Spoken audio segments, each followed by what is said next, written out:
আদ্দিন হাসপাতালে ২৭ মে ওয়ার্ডে ডাক্তার বা নার্স না থাকার কারণেই শিশুগুলোকে বাঁচানো যায়নি বলে দাবি পরিবারের সদস্যদের। তাদেরই একজন মুন্সিগঞ্জের টঙ্গী বাড়ির আকাইদ হোসেন আরিফ বলেন, তার সন্তান মারা যাওয়ার পরও ২০,০০০ টাকা দাবি করে হাসপাতালটি। এ ঘটনায় দায়ীদের দৃষ্টান্তমূলক সাজা চান আরিফ। মুন্সিগঞ্জ প্রতিনিধি হামিদুল ইসলাম লিঙ্কনের সহায়তায় আরও জানাচ্ছেন ইয়ার বাদল। ইউভি প্রোটেকশন যুক্ত Tibet luxury talcum powder, the next generation fragrance. সুস্থ এ ফুটফুটে শিশুর জন্ম হয় রাজধানীর মগবাজারের আদ্দিন হাসপাতালে। সেখানে ঈদের একদিন আগেই ২৭ মে ৬ শিশুর মতো নিভে যায় তারও প্রাণপ্রদীপ। সেদিন মৃত সেই শিশুকে নিয়েই হাসপাতালে ঘুরছিলেন নির্বাক বাবা। প্রথম সন্তান হারানোর বেদনায় ভেঙে পড়েন তিনি ও তার পরিবারের সদস্যরা।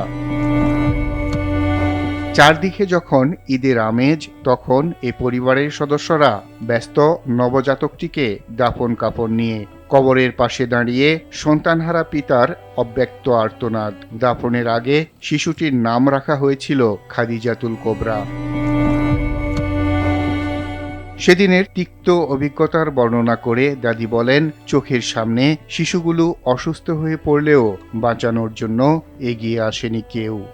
কই আর লাভ নাই বাবা, আমার এই নাতিনটার লেগে আমার কই যে রাইতে বুঝে যাইতেছে। ৩টার দিকে এসে পরে কোনো বাচ্চা ঘুমাইতারে নাই, সারা রাত ৩টা হইতে যে শিখায় দাদিরা বিবিরা বেকেও রাখতে পারে না। শিষ্টানি গদর ফারি আয়া গদর ফারি কেউ রে পাই না। ফিরা দৌড়ে ওই রুমে গেছে, তাও পাই না, কেউ নাই। ওরা কোনটা গিয়া কোথায় গিয়া ঘুমাই রয়েছে তা তো আর আমরা জানি না। পাই না। এরপর কী করুন, সকালবেলা আজান দিয়েছে, পরে আমি গেছি নামাজ পড়তে। মসজিদে নামাজ আছে, ওখানে নামাজ পড়তে গেছি। পরে ও নানি করছে এই দাদা দেহে দমদুরুজ যাইতেছে গা, বমি করতেছে, বাবু বলে বমি করতেছে, দমদুরুজ যাইতেছে গা। ও নানি নিয়ে দৌড় দিছে। ওরা আবার ফজর নামাজ পড়ে ডাইকে আনছে। আমি নিতে ওইখানে বলে শেষ।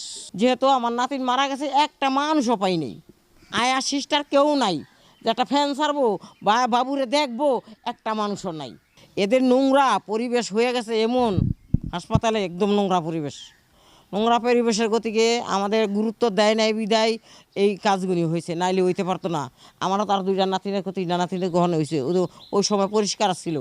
আর এখন এদের কোনো গুরুত্ব নাই, আপনার যাই দেখেন ওইখানে কোনো গুরুত্ব নাই।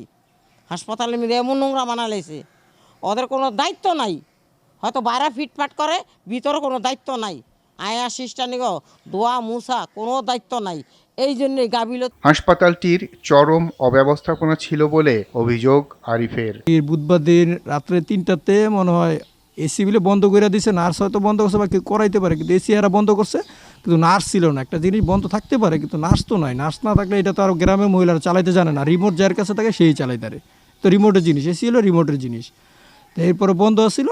পরবর্তীতে বাচ্চা অবস্থা খারাপ, পরে আমার শাশুড়ি বউ আমার ফোন দিল যে বাচ্চা তো যায় অবস্থা, কই আমি এই সময় 3তলা মসজিদে নামাজ পড়ে বাইর হয়েছি, নামাজ পড়া শেষ হয়েছে। পরে আমি কোথাও দৌড়ে আইসা নিতে আইসি, তো ঢোকার আগেই দিয়ে বাচ্চা হাত পা সেরা গেছে। ডাক্তারে আবার বিভিন্ন করার পরে বাচ্চা তো নাই, আমরা হার্টবিট পাই নাই, তো এখন তো লাইসাব দিয়ে লাভ হবে না। কিন্তু এর ভিতরেই দেখেন এরা নাই, নিচে আবার আইসি, আসার পরে আমাকে কইতেছে আপনার এখন এই যান বি কাউন্টারে গিয়ে 20,000 টাকা জমা করে আসেন। তা আমার বাচ্চা মারা গেছে, কী কারণে আমি 20,000 টাকা জমা করবো? এটা তো আমার ইখতিয়ারের ভিতরে পড়ে না। বাচ্চা যদি জীবিত থাকতো তাহলে নাহলে ঠিক আছে, আমি 20,000 টাকা বি কাউন্টারে 20,000 লাগবে, 15,000 লাগবে, আমি জমা করুম। আর এটা নিয়ম হয়েছে, আমি এই হাসপাতাল ভর্তি হয়েছে, সম্পূর্ণ তদারকি তারা করবো, করার পরে লাস্টে যখন আমার রিলিজ দিব তখন নাহলে আমার কবে যে আপনার অ্যামাউন্ট এত আসছে। নিয়ম হলো এটা, কিন্তু আর আমার আর্লি ঢুকাই দিয়েছে যে আমার বি কাউন্টারে তাড়াতাড়ি 20,000 টাকা জমা করেন। অবহেলাজনিত এই হত্যাকাণ্ডের বিচার চান তারা। তো এটা আমরা সুষ্ঠু বিচার চাই সরকার কর্তৃপক্ষের কাছে, কারণ এটা সুষ্ঠু বিচার হতে হবে। কারণ আমার জন্য এটা হয়েছে যে ভবিষ্যতে আর কোনো বাংলাদেশে কোনো বাচ্চা বা ছেলে জন্মগ্রহণ করলে কোনো হাসপাতালের জন্য এই কাজগুলো আর না হয়। 6 শিশুর মৃত্যুর মতো ঘটনা এড়াতে সরকারের কঠোর পদক্ষেপ আশা করছেন সন্তান হারানো অভিভাবকরা। আর বাদল, RTV, ঢাকা।